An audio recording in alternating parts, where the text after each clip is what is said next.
What is up, y'all? Prophet here. So listen, these three jars. Well, before I get into that, let me tell y'all something. And I have to say this so many times, and I apologize for those of you who are as sick of the repetition as I am, but not every jar of working is gonna make it into a video simply because I don't want to make it redundant. Like these are all three love jars, all three from ladies, all three asking for a return to love and communication. Now, could y'all imagine if I separated these, it'd be as redundant as the live stream started to become. But listen, if it don't make it in video, guess what? It's still over here. So don't you worry about it, all right? So, as I was saying, I decided to do all three in this particular video because it is a perfect example of why it is so hard to generalize hoodoo.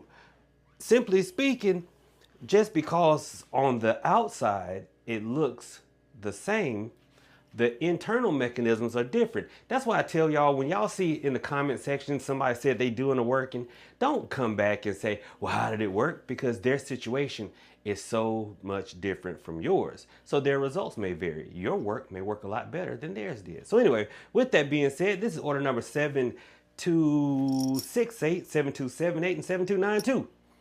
So all three of these wanted to return the love, and as I said, they wanted to increase communication. So I totally get that, I understand it, but I'm gonna show y'all some wrinkles here.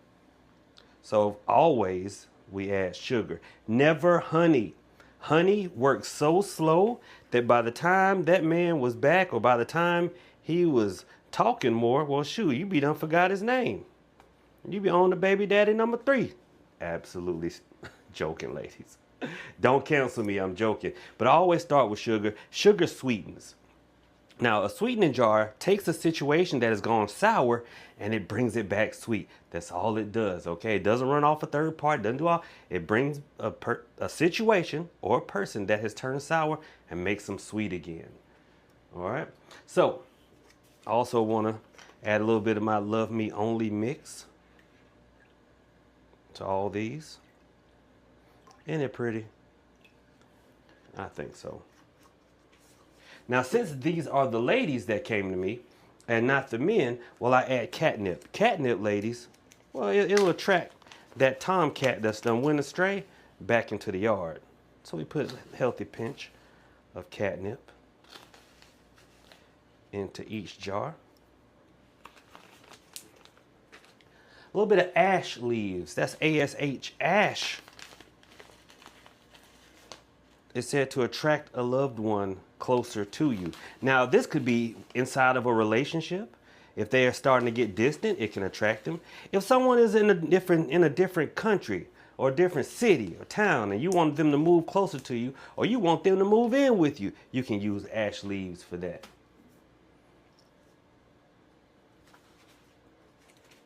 Lastly, I like to put bone set into a lot of jars because bone set, it heals. Think about it, bone set, like you setting a broken bone. Well, sometimes within a relationship or a situation, you know, things may have fractured, been broken a little bit, and you want to set them bones back together. Now, why I say these are different, all of these can use a little bit of mint. Mint cools hot heads. Now, does a hot head necessarily mean that a person is angry and fighting and bitter? No. Overthinking and anxiety can be the signs of a hot head. See, we're thinking the African cosmology. We're not thinking social media. Now, here's the thing. This is where things are a little bit different. Because through reading, you know, divination. I hate the word divination now because that's all I hear. But through reading into the situation, well, sometimes you need to stop gossip. Now, gossip ain't always malicious. Sometimes it's just people on the outside talking about your relationship. And the other person may listen.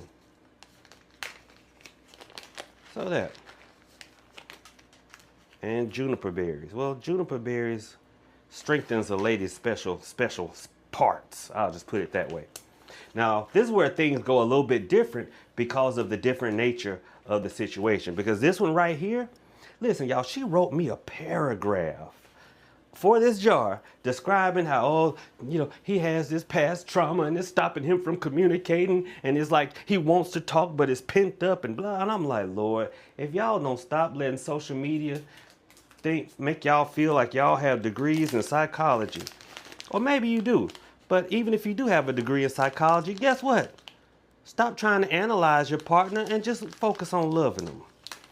So for her, I'm going to add a little bit of chewing John just to help with discernment on when it's okay to speak. Not to speak, because that sounds bad. What I mean is, you ever have somebody ask you what's wrong with you, even though it may have nothing to do with them, or maybe nothing's wrong with you. You're just a little down that day. But they keep on asking what's wrong with you to the point they became what's wrong with you. Well, there we go. Put some Solomon seal in there so that she can calm down just a little bit and just let that man be. Sometimes, a lot of times, people forget that it's not necessarily that I don't want to talk. I just don't want to talk right now. Maybe I want to be on the game. Maybe, maybe my stomach hurt. Like last night, I ate too many Cheez-Its, y'all, and my stomach was killing me this morning. Oop, Lord have mercy, I forgot to put their name papers in there. That could be it. I think people let social media have them thinking way too much, because in reality, listen, ain't no such thing as an avoidant. But if you getting on my nerves, I'm avoiding you. That'll make me an avoidant. I need to sit down. Let psychological terms stay in psychology, all right? Let's get these things on the altar. 7268, 7278, and 7292.